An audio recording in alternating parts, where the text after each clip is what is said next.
We're here with Mr. Ray Starling, who's the newly named Agricultural Liaison for Agriculture and Trade in the White House, and this is a position that hasn't been filled in 8 years, and we're very, very thrilled that not only that it's been filled by President Trump, but filled by a good friend of Missouri agriculture and agriculture all across the nation. Mr. Starling, exactly what is your job involve? What does your job involve? Yeah, thanks for asking. Great question. And I appreciate the note that the position had not necessarily been filled all of the prior administration, and certainly even in other administrations, it's rarely been filled this early and this quickly, which I believe is a nod to rural America Absolutely. and a nod to agriculture America that this administration plans to take ag seriously. I am technically housed within what's called the National Economic Council.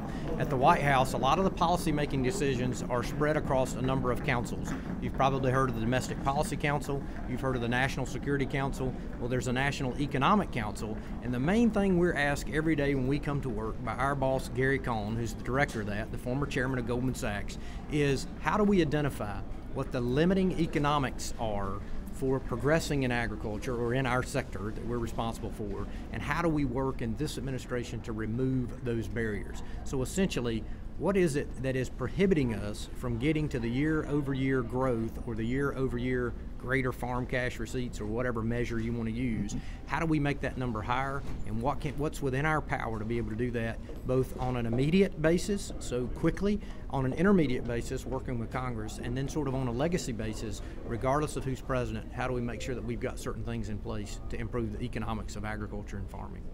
We're certainly pleased to have a voice for agriculture like Mr. Starling in the White House with the president's ear. It is good news for Missouri agriculture.